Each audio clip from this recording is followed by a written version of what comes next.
नमस्कार, India daily देख रहे हैं आप और आपके साथ मैं हूं सुरभि तिवारी। तो प्रधानमंत्री नरेंद्र मोदी ने देश के टॉप 7 गेमर से बातचीत की और उनके साथ गेम भी खेला, जिसका टीजर जारी कर दिया गया है। क्या अब जिस चीज का टीजर जारी किया गया है, लेकिन आज इस मुलाकात का पूरा वीडियो भी जारी होने वाला है कुछ देर में। यानी कि क्या अब हम ये समझ सकते हैं कि प्रधानमंत्री नरेंद्र मोदी इस वक्त युवा को भी साधने की कोशिश कर रहे हैं, क्योंकि यूथ के साथ लगातार जुड़ाव रखने की कोशिश में इस वक्त प्रधानमंत्री नरेंद्र मोदी नजर आते हैं। चाहे हम इन्फ्लुएंसर्स की बात करें जो कि सोशल मीडिया पर कंटेंट क्रिएटिंग का काम करते हैं, और या फिर हम गेमर्स की बात कर ले, क्योंकि भारत में इस वक्त सबसे ज्यादा फेमस अगर कुछ है तो इस वक्त गेमिंग जोन और साथ ही साथ कंटेंट क्रिएशन का काम है। तो अब हम आपको ग्राफिक्स के जरिए भी बता देते हैं कि आखिर गेमर्स को मोदी का मंत्र क्या रहा जिस दौरान उनकी मुलाकात हुई। तो गणेश गंगाधर का प्रोफाइल हम आपको दिखा रहे हैं, ये इंस्टा का उनका प्रोफाइल है, और साथ ही यहाँ पर आपको हम उनका यूजर नेम भी दिखा रहे हैं। और ये अकाउंट है जिस पर गणेश गंगाधर से भी मुलाकात हुई। प्रधानमंत्री नरेंद्र मोदी की फेमस गेमर है, यूट्यूब पर 158,000 सब्सक्राइबर्स भी हैं, और वहीं इंस्टाग्राम पर 57.6 लाख फॉलोअर्स वो खुद अपने पास रखते हो। आप खुद वो देख भी सकते हैं। तो वहीं इसको लेकर के लगातार जिन जिन लोगों से मुलाकात की गई है प्रधानमंत्री नरेंद्र मोदी की तरफ से, तो उनके पूरे प्रोफाइल के बारे में हम आपको बता रहे हैं। दरअसल पायल धारे, जिसका नाम हम आपको दिखा रहे हैं, 2 दिन पहले सुनने को आया कि हमें मोदी जी से मिलने का मौका मिल रहा है।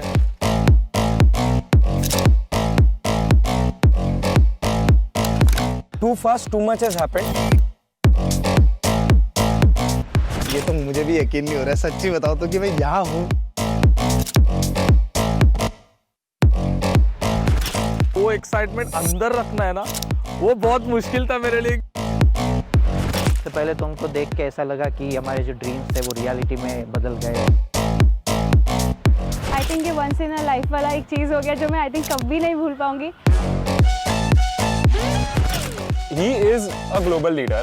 Getting to meet him is insane.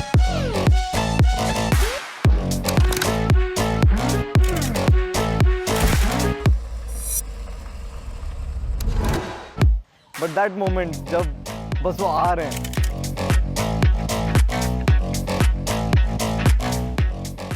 that was like heartbeat stop हो जाने वाला मोमेंट था वो। स्वागत है आप सबका।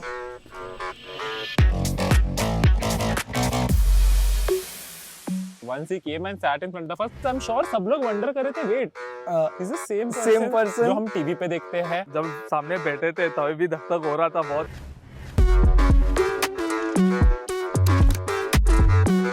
आप लोग एक दूसरे को कभी मिलते हैं या पहली बार मिले? नहीं, मिलते हैं हम लोग। मिलते रहते हैं। मतलब आप लोगों का पुराना कारोबार है। तो जब आपको ये सूचना मिली होगी तो क्या लगा आप लोगों को? इस मोमेंट तक यकीन नहीं हो रहा था कि ये कुछ होने जा रहा है ऐसा। नहीं, पहले मिलेंगे फिर ही हम लोग सेलिब्रेट करेंगे, क्योंकि मालूम नहीं कैसे कब। हाँ, ऐसे आजकल तो फेक की दुनिया है ना। सर अभी भी नहीं लग रहा है कि आप सामने हैं। अच्छा, होने दीजिए। मेरे को यकीन नहीं हुआ पहली बात तो कि आपने बुलाया। तो सर एक बार लगा कि जो आपसे ये बात करने का मौका मिलेगा, डेफिनेटली हम लोग फ्रंट फुट में आ जाएंगे, और हमारा जो सबका एक गोल है ना वो आज वैलिडेट हो गया सर। वो गेमिंग की जीत हो गई सर, आप बुलाए, वो आज इंडस्ट्री जीत गई। जो थोड़े दिन पहले नेशनल क्रिएटर्स अवार्ड हुआ था, इवन उस टाइम को भी हमें यही लगा था कि फाइनली इतने सालों के बाद ऐसे लग रहा है कि क्रिएटर्स गवर्नमेंट इज रिकॉग्नाइजिंग हमारी क्रिएटिविटी। जो हम यूट्यूब पे करते, जो हमें लगता था कि हाँ हमारी लोग देख रहे हैं, फैंस देख रहे हैं, यही हो रहा है। बट आप लोगों ने उस क्रिएटिविटी वाले अवार्ड में भी अप्लाई किया था? मैं तो गया था सर। हम तो बिल्कुल आपके इतने दूर बैठे हुए थे तो उसमें भी यकीन नहीं हो रहा था। आप परिचय बता दीजिए पहले सबका। नमस्कार सर, मेरा नाम अनिमेश अग्रवाल है। मैं 28 साल का हूँ। मैं गुवाहाटी असम से हूँ। मैं बहुत ही यंग एज में पढ़ाई कर रहा था जब मैं सीए का। कोई यंग एज में पढ़ाई करता है? जी सर, वही मतलब कंपेयर टू कि अभी भी 28 साल का ही मैं खुद को यंग ही मानता हूँ, तो मैं और यंग की बात कर रहा हूँ।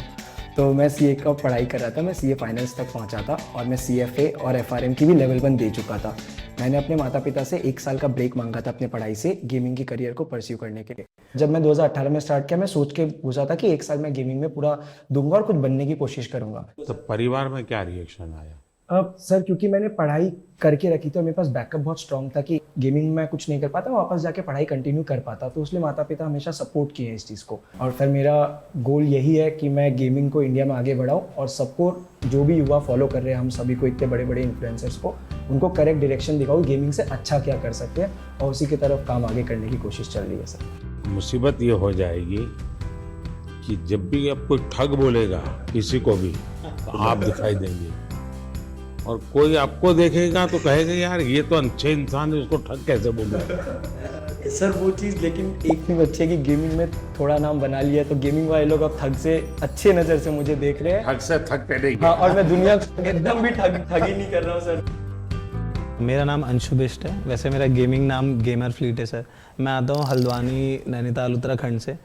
तो मैं सर वैसे लोअर मिडिल क्लास फैमिली से आता हूँ। मेरे पापा एक प्राइवेट स्कूल में 30 साल तक उनने बस कंडक्टरी करी थी ताकि मैं और मेरी दीदी को वो स्कूल में पढ़ा सकें। मैंने थोड़े ट्यूशन्स पढ़ाने स्टार्ट करे बच्चों को, 1-2 जॉब्स ले रही, फिर अपना खुद का कंप्यूटर बनाया एक।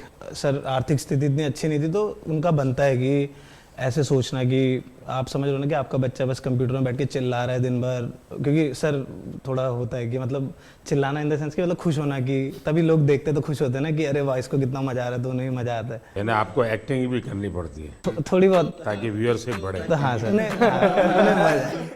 करनी तो पड़ती है सर। सबसे बड़ा ब्रेक थ्रू क्या है आपको इस दुनिया में? सबसे बड़ा ब्रेक थ्रू सर कि मतलब अगर आपको पता चल जाए कि आप क्या करना चाहते हो इन दी एंड। सर जैसा आपका है कि आप देश को आगे ले जाना चाहते हो, आप देश को एक स्तर पे ले जाना चाहते हो बहुत, तो वैसे ही मेरा भी था कि मतलब मैं भी कुछ ऐसा करूं कि दुनिया वाहवाही करे। मेरा नाम नमन माथुर है और लोग मुझे मॉटल के नाम से जानते हैं। मैं पला बड़ा मुंबई में ही हूँ, नवी मुंबई में। और जब मैं 4 साल का था मेरे पापा गुजर गए थे। मम्मी ने मुझे और मेरे बड़े भाई को रेस किया, उन्होंने टिफ़िन सर्विस किया, सब कुछ किया। और 2015 में मोबाइल आ गया था हाथ में, तब तो शुरू किया था खेलना। पहले तो स्कूल कॉलेज में दोस्तों से बातें करते करते पता चला होगा। मैं गेमिंग मेरे को खुद से वो यूट्यूब देख के आया था, मैंने उल्टा दोस्तों में फैला दिया था कि खेलो मेरे साथ। मैं बीमार हूँ तुम भी हो गए। वायरस मैंने फैलाया हुआ था। बस 2015 से लेके 18 तक, जब तक मेरा बीकॉम पूरा कंप्लीट हुआ, उतने में मैंने ये फिगर आउट किया कि ये जितने भी फॉरेन यूट्यूबर हैं हम जिन्हें देख रहे हैं, इनके कमेंट सेक्शन में सारे इंडियन हैं। यानी ये सब जो दुनिया भर के अच्छे अच्छे खिलाड़ी हैं उनमें भी इंडियन, सारे कमेंट करने वाले इंडियंस हैं। मेजॉरिटी मेरे को जो दिखते थे इंडियंस ही दिखते थे। और मैंने सोचा कि क्यों ना मैं एक ऐसा कोई वीडियो बनाऊं उनसे इंस्पिरेशन लेके और अपलोड करूं। और मैंने वो वीडियो 2018 में अपलोड किया और वो इंस्टेंटली वही वीडियो जो उस सोच से बना था वायरल हो गया। उसके बाद मैंने स्पोर्ट्स में रिप्रेजेंट किया इंडिया को, अनिमेश से मिला 2018 में। हम लोगों ने कंपनी भी शुरू की अपनी SATUL। इमॉर्टल नाम कैसे रख लिया? भारत में तो लोग इमॉर्टल की बात करते हैं। लोग सब जगह मैं देख रहा हूँ इमॉर्टल नाम रख रहे हैं, तो मैंने बस अच्छा कुछ नया कर इमॉर्टल कर दिया उसको। मेरा नाम पायल धारे है, सब लोग पायल गेमिंग के नाम से जानते हैं। मैंने इन सब के बाद स्टार्ट किया है एंड मैंने सोचा नहीं था कि मैं इंडिया की लीडिंग फीमेल क्रिएटर बनूंगी। मैं बहुत ही छोटे गांव से हूँ, मैं MP में एक छिंदवाड़ा करके जगह है, इंदौर के पास में ही है, तो मैं वहाँ की रहने वाली हूँ। मुझे गेमिंग में इंटरेस्ट था बट घर पे फैसिलिटीज़ नहीं थी।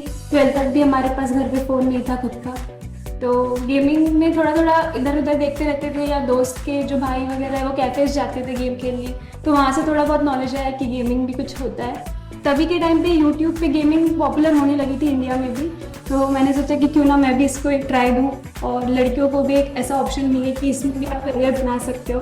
लड़कियों का इसमें आना कितना संभावनाएं बढ़ती हैं? फिर सबसे बड़ी चीज़ यही है कि पेरेंट्स बहुत घबराते हैं कि बाहर जाके काम ना करें, एंड कई फैमिली में थोड़े रिस्ट्रिक्शंस भी होते हैं कि बच्चियों को मौका नहीं दिया जाता, तो उनके लिए ये बहुत ही अच्छा स्टेबल करियर ऑप्शन है। एंड जब मैंने शुरू किया था तो मेरे पास भी 100-200 ऐसे लड़कियों के मैसेज आते हैं कि हमने आपको देख के स्टार्ट किया, तो सर थोड़ा घबरा रही हूँ मैं।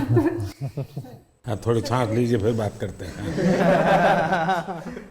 मेरा नाम मिथिलेश पाटनकर है, मेरा गेमर नेम मिथपैट है। मैंने जो ट्राई किया है कि हमेशा से यूनिक कंटेंट देना है एंड आई थिंक उसी की वजह से लोग मुझे पसंद करते हैं। तो गेमिंग, एंटरटेनमेंट, मिमिक्री, ये सब मिलके मैं बनाता हूँ मेरे वीडियो। पूरा सलाद बना देते हैं। मैं चाहता था कि इंडिया से एक ऐसा कंटेंट मैं बनाऊं जो बाहर के लोग भी देखें, लोग अप्रिशिएट करें। आज से 2 साल पहले एक स्ट्रीमी अवार्ड्स होता है, बोलते हैं कि this is one of the best award. तो इंटरनेशनल कैटेगरी में I was the only Indian to get nominated and Los Angeles में अवार्ड होता है, so I got that award and I think that is also one of एक बहुत proud opportunity थी मेरे लिए ये। नमस्कार सर, मेरा नाम तीर्थ मेहता है। मैं भुज कच्छ गुजरात से हूँ और मैं 2014 से हार्टस्टोन नाम की एक गेम है उसमें compete कर रहा हूँ। तो भुज में ये बीमारी कहाँ से आई? सर ये तो ऐसा है ना कि हर कोने कोने में फैली हुई है अभी तो। लोग आपको कच्छ में जानते हैं कि ऐसे कुछ कर रहे हैं आप? हाँ, अभी तो मतलब बहुत सारे लोग कि लेकर के जाना पड़ता है? नहीं अभी तो क्या आप मुझे देखिए, मेरे पास तो ये है। हाँ, मतलब इनिशियली तो किसी को पता नहीं था, बट जब से ये मेडल हासिल हुआ है तब से काफ़ी मतलब कहे तो सब पहचानने लगे हैं। हेलो सर, मेरा नाम है गणेश और लोग मेरे को एसके रोसिया से जानते हैं और मैं बेंगलुरु से हूँ और मैं एक प्रोफेशनल ई स्पोर्ट्स एथलीट हूँ। जो मैं जब से कॉलेज में मैं गया, दोस्त लोग ने मेरे को गेम को इंट्रोड्यूस किया और जब मैं खेला अचानक से उधर जो भी लोग खेलते हैं उन सबसे अच्छा खेलने लगा। तो मेरे दिमाग में आया कि ये चीज़ मेरे को असली में मज़ा आता है करने में और इस पे मेरे को कुछ बड़ा करना है। मैं जब 17 ईयर ओल्ड था, मैं इंडिया को रिप्रेजेंट किया 2017 इंडोनेशिया में। तो जब मेरा सक्सेस मिला और when I could take the responsibility, मेरा माँ बाप का जो ड्रीम था घर बनाने का वो मैं कराया और दोनों को जॉब से रिटायर कराया और अभी सब रिलेटिव्स बोलती बंद। आई वाज लाइक धक हो रहा था पूरा कि क्या बात करूं उनके सामने, बट आज जब मिला आई जस्ट लाइक जो भी मन में है, जो भी मेरा स्टोरी है, जो मेरे को जानता है वो सब बोल दिया मैं उनके सामने। एक साथ आप लोग कितने घंटे खेलते हैं continue? I think e sports athlete जो होते हैं वो दिन के 6 से 7 घंटे प्रैक्टिस के देंगे, क्योंकि वो उनकी पूरी रूटीन होती है। वो दिन में उठने का समय, गेम का समय, डाइट, सब कुछ होता है। कंटेंट क्रिएटर्स का सर अगर मैं बताऊँ तो आई थिंक सब लोग ऐसे होते हैं कि दिन में 12 घंटे सिर्फ सोच ही रहे हैं और फिर हो सकता है वीडियो बनाने में वो 2 घंटे ही बन गए या फिर वो 10 दिन तक नहीं बने।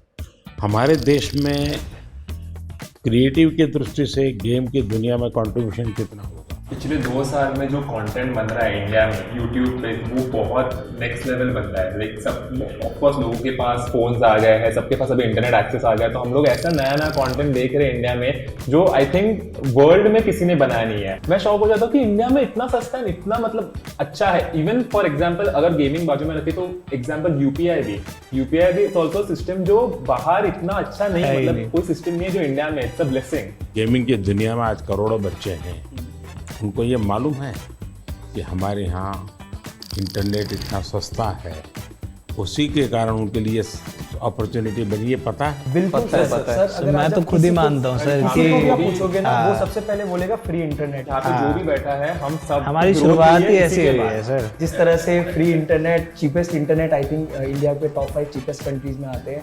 तो सर आज के दिन भारत में 15,000 गेम डेवलपर्स कहे जाते हैं एंड 1400-1500 से ज़्यादा गेम स्टूडियोज भी है। सर वैसे तो भारत में अगर आप देखो जो गेमिंग है 5 से 6 साल पहले ही बूम होनी शुरू हुई। 2019 में आई थिंक मैं बोलता हूँ कि गेमिंग काफ़ी स्पीड पकड़ी, रफ्तार पकड़ा और 2000 सब कुछ मेरे आने के बाद जी एकदम। एक ऐसी घटना बताइए किसी के साथ आपको गेमिंग के दरमियान कुछ और आपने कहा और एक स्पार्क कर गया, ऐसा कुछ याद आता है? मेरे तो लाइव चैट में आया था, एक लड़का बोला था कि मेरा ब्रेकअप हो गया, तो मैंने बोला था कोई बात नहीं, तेरा भाई तेरे साथ है। देखिए, मान लीजिए कि मैं एक बिल्कुल स्टूडेंट हूँ और मुझे कुछ मालूम नहीं है ये गेमिंग की दुनिया क्या है। परसेप्शन का ही मुझे पता है जो ये बच्चे टाइम खराब करते हैं, पता नहीं दिन भर उसी में बैठा रहता है। मुझे याद है मैं परीक्षा पे चर्चा कर रहा था तो मैंने ऐसे कहा कि ये कुछ बच्चे ने मुझे उलट पुलट पूछा, मैंने कहा तो ये पबजी वाला लगता है, ये पबजी वाला है क्या? वो तो मोमेंट था सर, जब आपने ये पबजी वाला है बोला था तो मैं उस समय पबजी में ही रिप्रेजेंट कर रहा था इंडिया को और मेरे रिलेटिव्स तब मेरे को ऐसे मम्मी को कॉल करके बोल रहे थे कि ये नमन को बोला था क्या?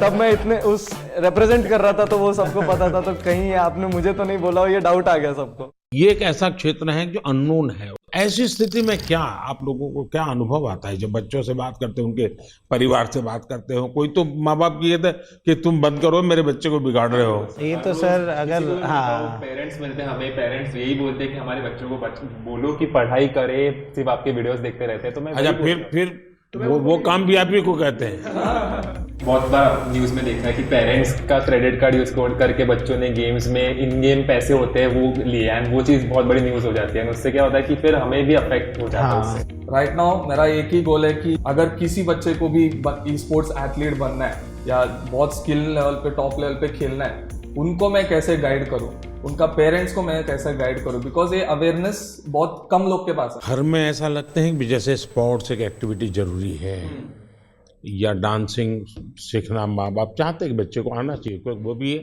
एक व्यक्तित्व के विकास का एक हिस्सा है। लेकिन ऐसी चीजों को प्रतिष्ठा मिलने में सदियों की एक पुरुषार्थ रहा है। अगर देखी जाए हमारा देश स्पोर्ट्स में हमेशा बहुत आगे रहा। आज के दिन भारत का one of the most popular sport cricket है, पर अगर 1983 वाली वर्ल्ड कप नहीं जीती तो मे बी सब लोग उतना क्रिकेट में नहीं जाते, और अगर मे बी देश में एक सचिन तेंदुलकर जैसे बड़े नाम नहीं आते तो सब लोग वो बनना नहीं चाहते। सर गेमिंग 5-6 साल पहले ही शुरू हुआ और आज काफ़ी लोग हैं इंडस्ट्री में, कम्युनिटी में हमारे जैसे गेमर जिन्होंने भारत को रिप्रेजेंट करके नाम कमाया है। तो सर आई थिंक आज कोई गेमिंग के लिए अगर ये पूछे कि ये क्यों करना है तो मैं उनको यही जवाब देता हूँ कि इसको आप साइड हसल रखिए। जो लोग सोचते हैं अनऑर्थोडॉक्स है, बेकार चीज़ है, टाइम वेस्ट कर रहे हैं लोग अपना, उसको करके आप प्राइम मिनिस्टर, अभी हम लोग प्राइम मिनिस्टर सर के रेजिडेंस में, तो वहाँ तक जाके उनसे बैठ के एक राउंड टेबल में बैठ के उनसे बातें कर सकते हो, तो वो बहुत अनरियल था। और फॉर श्योर लोग अब गेमिंग को एक अलग नज़रिए से देखेंगे कि हाँ ये भी कुछ है और इसमें भी कुछ करा जा सकता है। एज अ गेमर मैं कहूँगा कि ये मेन इम्पोर्टेंट चीज़ जो पीएम सर ने मेंशन की कि डाउन द लाइन ग्रो करना है एक इंडस्ट्री को, तो उसमें एक पेरेंट्स का इन्वॉल्वमेंट बहुत ज़रूरी है। उनका वही पेरेंटल एडवाइस, पेरेंट्स भी सपोर्ट करना, वो एक बहुत इम्पोर्टेंट फैक्टर है। आपकी दृष्टि से मुझे बताने जैसी कोई चीज आपको लगती है, यार आपको कुछ मन में प्रश्न है, तो आप क्या कोई रेगुलेटरी बॉडी हो सकती है? रेगुलेट शब्द ठीक नहीं होगा, वरना सरकार का स्वभाव होता है हर चीज में हाथ डालना। सरकार का मूल नेचर ये है। अब दो चीजें होती है कि या तो आप उनको दबाने की कोशिश करो या तो कानूनी सारे बंधन लगा करके उनको अलग करो। दूसरा है कि आप चीज को समझो, समझ करके हमारे देश की रिक्वायरमेंट के अनुसार उसको मॉडिफाई करो, उसको कुछ कानून नियम व्यवस्था के अंदर ढांचा में लाओ, उसकी एक प्रतिष्ठा बढ़ाओ। अगर प्रतिष्ठा बढ़ जाती है तो फिर बुरा करने वालों को बहुत देर लगती है। मेरी तो कोशिश है कि देश की स्थिति इतनी आगे ले जाएं हम कि 2047 तक खास करके मध्यम वर्गीय परिवारों की जिंदगी से सरकार बिल्कुल बाहर निकल जाए। वरना ये कागज लाओ, वो कागज लाओ, ये दो, यहाँ क्यों गया, वहाँ क्यों गया, उसी में ही जिंदगी फंसी हुई है। सरकार की जरूरत गरीब को होती है, उसको मुसीबत के समय सरकार मिलनी चाहिए। सर आई थिंक एक चीज़ जो डेफिनेटली करा जा सकता है ईज़ ऑफ बिजनेस के लिए, सर ई स्पोर्ट्स को आइडेंटिफाई किया जाए। ई स्पोर्ट्स को बहुत टेक्निकली जैसे स्पोर्ट्स आइडेंटिफाई हुआ है, एक अलग से आइडेंटिफाई हो जाए कि स्किल बेस्ड गेमिंग है, इसमें कोई पैसों का गेम में पैसे लगा के पैसे जीतने वाला खेल नहीं है। सर अगर वो आइडेंटिफाई हो जाती है और सबको पता चल जाता है ये across all government bodies and all bodies जिनके साथ हमें फाइनेंशियल ट्रांजेक्शन भी करना पड़ता है, वो बहुत महत्वपूर्ण होगा। रेगुलेटरी बॉडी जैसा कि आपने कहा कि बंदिश वाली अभी इंडस्ट्री बनी नहीं है क्योंकि अभी बढ़ रही है, तो खुले में बढ़ने देंगे, पर साथ में अगर पुश मिलेगा तो कुछ साल बाद आई थिंक इंडस्ट्री रेडी रहेगी कि सरकार आके उसमें नहीं, इसको कोई बंदिश की जरूरत नहीं, खुले में ही जाना चाहिए, तभी जाकर के ये फले फूलेगा। अगर बंदिश आएगी तो नहीं होगा। क्या आपको ये फेस करना पड़ता है गेमिंग एंड गैम्बलिंग, इन दोनों की लड़ाई आपके सामने आती होगी, तब आप कैसे हैंडल करते हैं? मतलब वो ऐसा समझते हैं कि हम जो फास्ट टाइम मानते होंगे, वेस्ट टाइम मानते हाँ हाँ, जैसे हम मतलब गेम्स खेलते हैं वो काफ़ी अलग रहती है, बट वो ऐसे समझते हैं अच्छा ये तो हम जैसे लूडो खेलते हैं वैसी कोई गेम हो गई, बट वैसा नहीं है। वो हम कह सकते हैं कि चेस जैसी एक कॉम्प्लेक्स गेम्स हम मोस्टली खेलते हैं, इसमें बहुत सी मेंटल स्किल्स भी चाहिए रहती है, फिजिकल स्किल्स भी चाहिए रहती है। सर आरएनजी और स्किल बेस्ड गेम को बहुत हाई टाइम के डिफरेंशिएट करें। सर आज भारत के एथलीट्स जाके ओलंपिक्स में प्रपोज है, एशियन गेम्स, कॉमनवेल्थ गेम्स में प्रपोज है। आप लोग एक काम कीजिए, ये जो क्या समस्या है आपकी, मुझे कभी मेल कर दीजिए मेरी ऑफिस में, एग्जैक्टली क्या प्रॉब्लम फेस करते हैं आप। इधर लाइक पेरेंट्स को जब उनके बच्चे लोग बोलते हैं कि गेमर बनना है, पेरेंट्स लोग को समझ में नहीं आता कि एक्चुअल गेमर क्या होता है, क्या करता है ये गेमिंग, मतलब गेमिंग गैम्बलिंग भी समझ जाते हैं। तो उस रिगार्डिंग मोदी जी बहुत अच्छा एक्सप्लेनेशन किया कि गेमिंग अलग होता है, गैम्बलिंग भी अलग होता है, और हमने भी बहुत सारी चीज़ें एक्सप्लेन किया। अब इतने सारी मात्रा में बच्चे जुड़ चुके हैं, उनको आप रोक नहीं सकते, तो उनको आप सही रास्ते पर ले जा सकते हो। वो सही रास्ते पर ले जाना है तो आपको लगता है डूज एंड डोंट्स, पढ़ाई करो, ये तो ठीक है, हम कह दिए तो पढ़ाई करो, और क्या क्या बातें आप सोचते हैं कि जिसको उसको केयर करना चाहिए। बच्चे बिल्कुल चाहते हैं कि यही करे, तो हम लोग सर, मैं तो हमेशा अपनी स्ट्रीम पे क्लियर बोलता हूँ, कोई भी आके बोले कि भैया मुझे भी आपके जैसा बनना है, तो मैं तो साफ बोलता हूँ भाई अगर तुम्हें मेरे जैसा बनना है तो जैसे मैं चला वैसे चलो। मैंने कॉलेज किया, कॉलेज के साथ किया, मैंने जॉब करी, मैंने जॉब के साथ किया, जब तक नहीं चला मैंने ऐसा नहीं करा कि सब दुनियादारी छोड़ के मैं बस लगे रहा कि नहीं यही काम करेगा, यही काम करेगा। आज के टाइम पे गेमिंग और ई स्पोर्ट्स, मतलब उसमें 2 कैटेगरी आती है। जैसे ई स्पोर्ट्स में आप कम्पीट करते हो, और कंटेंट क्रिएशन में ऐसा है कि हम गेम के अराउंड वीडियोस बना रहे हैं, उसमें 4 दोस्त मिलके कुछ फन कर रहे हैं, तो वो लोग देखना पसंद करते हैं लाइव स्ट्रीम में। जो मैं समझ रहा हूँ आपकी बातों से 3 स्टेज है। एक तो है जो गेम खेलने के लिए आने वाला खिलाड़ी है, दूसरे वो लोग हैं जरा क्रिएटिव माइंड के हैं, तो उस गेम उसका लाइव स्क्रीनिंग ये वगैरह कर करके बाद में छोटा सा वीडियो बनाना, इसमें थोड़ा रंग भर देना वो, और तीसरा जो महत्वपूर्ण है कि गेम इटसेल्फ बनाना। कैसी हमारी जो गेम्स हैं जो बनी है अब तक जो आई है उसकी क्या। तो अभी आई थिंक 2020 में आपने स्टेटमेंट दिया था कि मेक इन इंडिया की इंडिया के अराउंड गेम्स बनाने प्रमोट कर रहे हैं आप, तो उसके बाद आई थिंक काफ़ी इम्प्रूवमेंट आया है उसमें, और जो वो पूरी इंडस्ट्री है उसमें भी काफ़ी स्कोप बढ़ा है। हिंदुस्तान की कौन सी थीम है जो लोगों को आकर्षित कर रही है, या आप लोगों को लगता है कि ये क्लिक कर सकती है?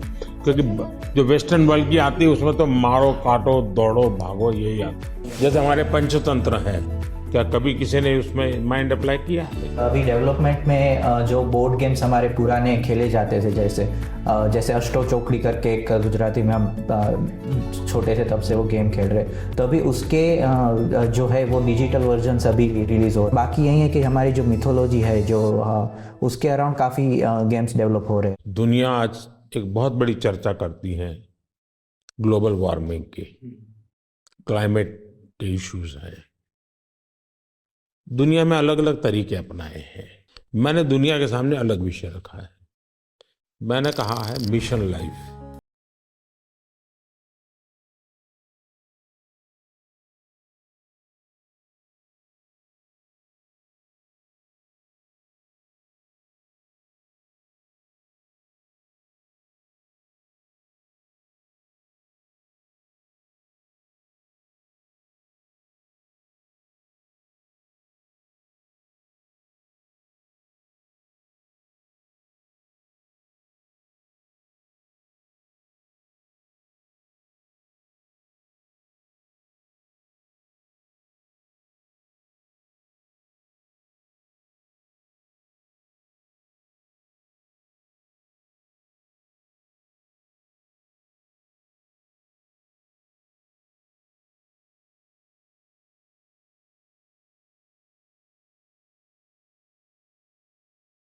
कैटेगरी है, जैसे शूटिंग गेम्स हो गए, वैसे एक कैटेगरी है गेम्स फॉर चेंज करके, जिसमें जैसे आपने जो ग्लोबल प्रॉब्लम्स बताया, या फिर ऐसे छोटे छोटे जैसे अफ्रीका में ऐसी बहुत सी कंट्रीज है जो स्पेसिफिकली वहाँ की पॉवर्टीज़ कम करने के लिए, या वहाँ के कोई जो लोकल इश्यूज़ है उसको अवेयरनेस उसके लिए बढ़ाने के लिए ऐसी गेम्स स्पेसिफिकली स्टूडियोज़ बनाते हैं। तो आई थिंक ऐसे गेम्स इंडियन स्टूडियोज़ भी कैचअप कर सकते हैं। मुझे विश्वास है कि डाउन द लाइन 2-3 साल में तो ऐसे गेम्स आएंगे भी, और वो आगे जाके पॉपुलर भी होंगे, जो कहेंगे हम कि सिर्फ इंडिया के भी नहीं बट ग्लोबल प्रॉब्लम्स को भी एड्रेस करेंगे। मुझे उनकी एक बात जो बहुत अच्छी लगी, एंड शायद मैं भी उस चीज़ को बहुत ज़्यादा कैरी फॉरवर्ड करूँ, अपने ऑडियंस तक भी पहुँचाऊँ, वो ये रहेगा कि आप गेम डेवलपमेंट में घुसो, थोड़े से ऐसे गेम्स डेवलप करो जो हमारे कल्चर या इंडिया कैसे चलता है या हमारा क्लाइमेट या व्हाटएवर ज्योग्राफी, इन सब चीज़ों को देखकर ऐसे गेम्स बनाओ एंड उन चीज़ को हम लोग पुश करने की पूरी कोशिश करेंगे. तो I guess this is something that I would take from him. उन्होंने जो इन्वायरमेंट के लिए चीज़ें बताई कि जो गेम डेवलपर्स हैं उनको इन्वायरमेंट पे फोकस करके इंडिया की ऐसी गेम बनाना चाहिए जिसमें इन्वायरमेंट और हमारी जो क्लीननेस है उसकी तरफ ध्यान देने के लिए. आई थिंक वो मुझे बहुत ही अच्छा लगा. क्या ओपन सोर्स गेम का होता है कि गेम है उसमें 2 चैप्टर किसी और ने जोड़ दिए, 2 स्टेप्स किसी और ने जोड़ दिए, क्योंकि आप जो कहते हैं ना जिसकी उम्र कम होती है, हाँ, उसको जो मॉर्टल है उसको इमॉर्टल बनाना है तो फिर हमें ओपन सोर्स करे और उसमें नई नई चीज़ों को जोड़ने के लिए उसको ओपन करे. तो हो सकता है कि मान लीजिए हमने हनुमान के कैरेक्टर के ऊपर कोई बनाया जी, तो लोगों का भी ओपन सोर्स है, आप हनुमान के नई नई चीज़ें लेके आइए, तो हो सकता है वो. हाँ सर, बहुत अब सारे देखिए ये हमारी टीवी सीरियल जैसा काम है. हमारी टीवी सीरियल कोई एंड ही नहीं है. हाँ? उसका नई नई पोस्ट जोड़ते जाते हैं. सर हम लोग ने वैसे थोड़ा कुछ आपके लिए सोच के रखा था कि आपसे हम लोग इतना कुछ सीखा है, आपको हम लोग गेमिंग का थोड़ा डिक्शनरी आपको सिखाना चाह रहे थे. तो सर एक गेम है जो अमित पैट आप समझा दो हम लोग क्या करेंगे सर के. बेसिकली सर हम गेमिंग में कैसे होता है कि हम लोग मैच के अंदर बिजी रहते हैं तो हम लोग ज़्यादा बातचीत नहीं कर सकते एक दूसरे के साथ. तो हम लोग ना टर्म यूज़ करते हैं जिससे क्या होता है कि एक दूसरे के साथ हम लोग कम्युनिकेट कर सके ईजिली. हर एक की अपनी एक टर्मिनोलॉजी बोले. आप देखिए सरकार में जाइए तो सरकारी जो अधिकारी होंगे वो शॉर्ट फॉर्म में ही बोलेंगे. भी बोलते हैं भारतीय जनता पार्टी वैसे ही शॉर्ट फॉर्म हो जाता है. सर पर आपको 1-2 वर्ड्स तो हम लोग बता के जाएंगे और आप हमें फिर बताएगा कि आप कौन से सेंटेंस में उसको यूज करेंगे. ऐसा है, मेरा एक शब्द है P2G2.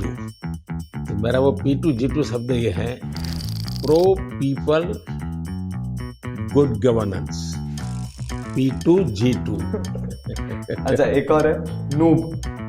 नूब का मतलब होता है कोई ऐसा जिसको कुछ बहुत मेहनत करने के बाद. देखिए मैं चुनाव सभा में अगर बोलूंगा अरे नहीं आप लोग सोचोगे मैं किसके लिए बोल रहा हूँ.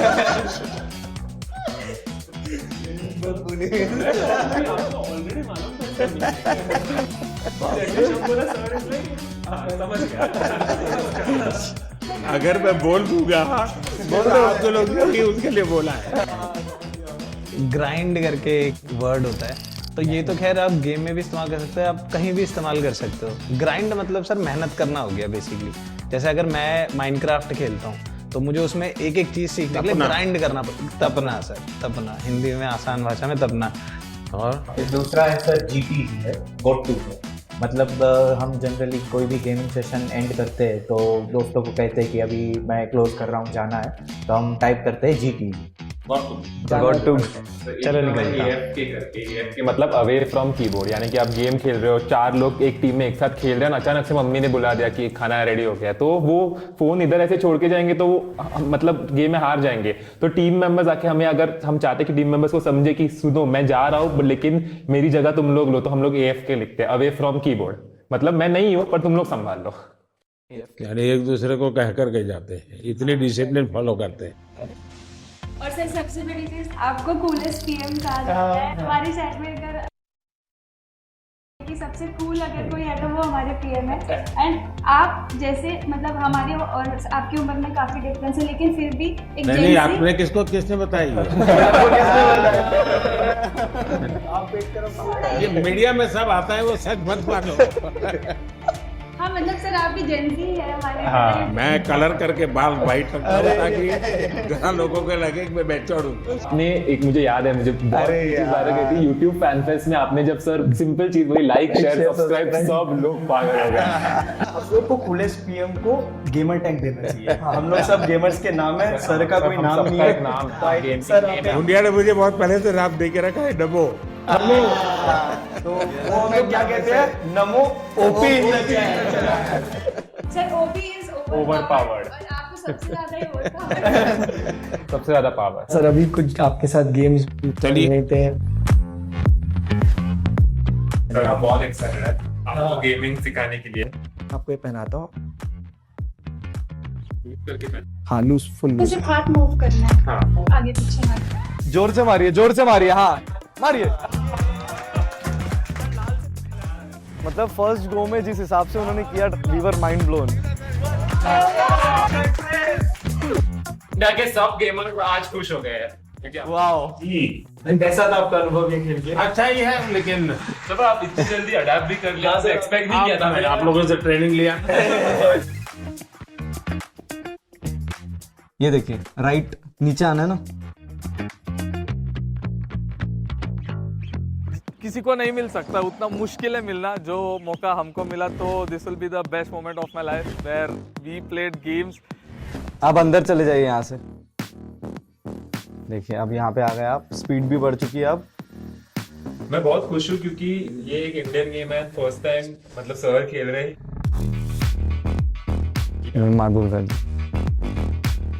क्या बात है, पहुंच गए। गेम इतनी ही है कि नहीं, गेम तो बहुत बड़ा है। इनको मिलेगा एक त्रिशूल मिलता है यहाँ पर, तो वो त्रिशूल लेके फिर उनको आगे बढ़ना होता है। ये देखिए ये त्रिशूल है यहाँ पे, तो जैसे ये इन्होंने ई दबाएंगे तो इनको ये त्रिशूल मिल जाएगा। अब इनको पहला हथियार अपना वेपन मिल चुका है। अब ये लेके वो आगे लॉर्ड विष्णु एंड माँ दुर्गा के गाइडेंस से अपने भाई को बचाएंगे। ये पूरे गेम का शुरुआत और पहलू है। एक बात तो है, हम लोग इतने टाइम से इंस्पायर कर रहे लोगों को गेमिंग करने के लिए। आज आपने हमारे जितना इंस्पायर एक दिन में कर दिया। यानी आप लोगों का कितना समय जाता होगा इसमें देखता हूँ। सर आपको कैसा लगा आज गेमर्स से बात करके? मैं अभी नया हूँ इस दुनिया में, तो मैं बहुत सोचूंगा इस पर। युवा पीढ़ी का भला भी हो जी, और इसका एक पॉजिटिव क्रिएटिव उपयोग कैसे हो। मुझे ऐसे, मैं चाहता हूँ हमारे लोग इसमें आगे जाएं और हम दुनिया में चीजों को लेके जाएं। सो सर अभी हम लोग स्टम्बल गाइस करके गेम खेल रहे हैं। तो कोड है, रूम कोड है सबका 982981। Okay, join everyone, join. ऐसे इस गेम में कैरेक्टर्स होते हैं जिनको आगे आगे जाना होता है, रेस होती है, ऑब्स्टैकल्स होते हैं। आपके कैरेक्टर का नाम नमो है। ये जॉयस्टिक है। हाँ, ये सर आपका कैरेक्टर है और ये जंप बटन है। मैं पूरा दिमाग खपाऊंगा जरा। अगर आप इसको ऐसे फिंगर रख के मुंह ऊपर की तरफ करोगे तो आगे की तरफ हमें आगे जाता है। सर आप तो इसको आप यहाँ पे सर हाथ रखिए और इसको टच स्क्रीन के जैसे ऊपर की तरफ कीजिए। चलिए सर, चलिए। नीचे इधर जंप करना है। जैसे ही नीचे जाएगा राइट वाला बटन दबाना है आपको। चलो कोई बात नहीं, बहुत बढ़िया, बट बहुत मजा आया। बहुत मजा आया। बहुत मजा आया। गाइस सर से सक्सेसफुली हमने मोबाइल गेम खिलवा स्पीक इन इंडिया। भगवान करे मुझे इसकी आदत ना लगे। सबके साथ सर ये तो बनता है। हम लोग कुछ चीजें लाए थे आपसे साइन कराने के लिए जो हमारे गेमिंग से जुड़े। आप 2 मिनट विराजमान हो जाते तो टेबल पे। For sure, NaMo OP. आप लोग एक काम शुरू कीजिए, हर एक को कहिए कि खुद की सिग्नेचर अपनी मातृभाषा में करें। लोग अब गेमिंग को एक अलग नजरिए से देखेंगे कि हाँ ये भी कुछ है और इसमें भी कुछ करा जा सकता है। ये पहना दीजिए क्या? अच्छा, इसको पहनोगे? शाबाश। Thank you sir, thank you.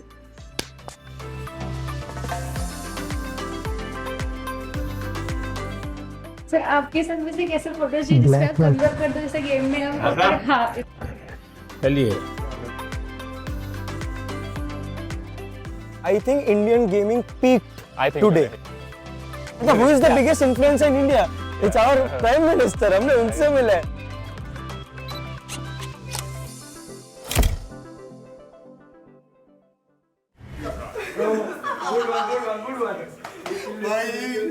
यकीन नहीं हो रहा ना।